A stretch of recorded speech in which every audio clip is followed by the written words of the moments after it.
Who are the private backers of the tollway?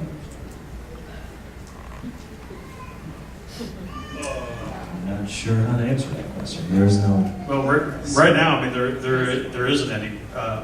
We've heard just kind of rumblings of, you know, who potentially, and I don't even have any names, we just heard that there is some interest.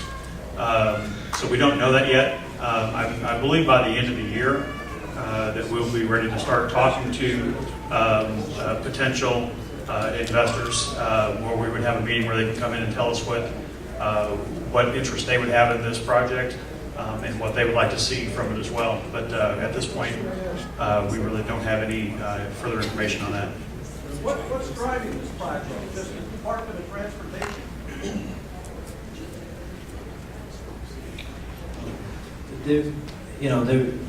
What's driving this project is that with the purpose and need and what we see here is we see no facilities in this area, and we do see a tremendous amount of growth that is going to occur within the study area. Job growth and population growth. And with no such facilities, congestion will occur within this study area. And so we see a need for this study. The DOT. DOT, and we have a legislation that passed a law. Yeah, right. Yeah.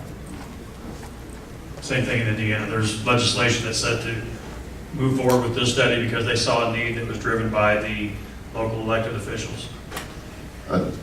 Our analysis of the need is further reviewed by the FHWA, and then there's also concurrence required by federal resource agencies. So there's a great deal of analysis that goes into the development of that purpose and need. And it's not just technical studies, it's a great deal of public input on what conditions are going to be here in the future. And we're looking at a 2040 horizon, and sometimes that's difficult to envision. But as Steve mentioned earlier, population growth of over 400,000 people, you know, that's the size of Cleveland, you know, and that's population growth. So if you can kind of envision that in the future and then look at the road network that you have now, it's pretty easy to recognize that there's an insufficient amount of network. And in addition to that, this is a national link to freight and commerce. And our economy is very dependent upon the successful mobility of freight through this area. We have not only national interstate traffic coming through here, and I think many of you are witnessing the bypass effect of that traffic when alternative routes are already congested. Well, that freight's only going to increase in the future. And then that's further complicated by the benefits of these intermodal facilities and what it does for our economy here and create jobs.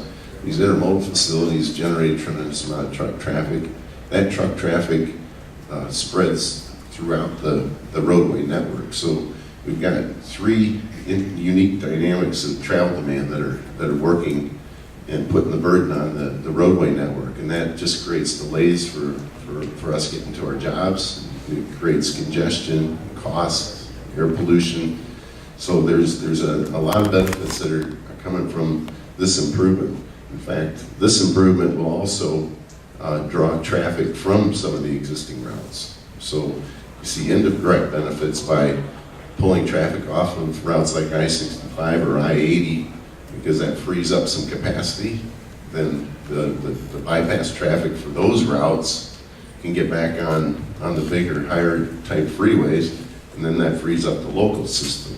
All that gives better accessibility to people traveling around, and that's all good for jobs and good for our livelihoods.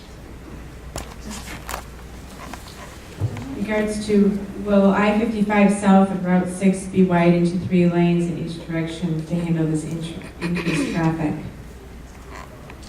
Route 6. Yeah, and this is specifically looking at I-55. What we assumed for that no-build model for the purpose and need, and when we started looking at forecasts, we understand that I-55 really almost, you know, we haven't started the phase 1 study, but it pretty much warrants a 6-lane section almost today. And so by the year 2040, we assumed a 6-lane section would be warranted for that leg of I-55 from just north of Route 6 at the I-8 interchange all the way to 113. So that's something that we included in our model as almost a build condition. But again, what we need to look at is when we put a system-to-system interchange at the I-55 at 129 in Illiana, we need to understand those relationships and those effects of traffic and how that traffic flows. So that we're starting to get into right now as far as what the secondary commutative impacts are on such a facility. Will there be an exit ramp at Route 53 in Wilmington?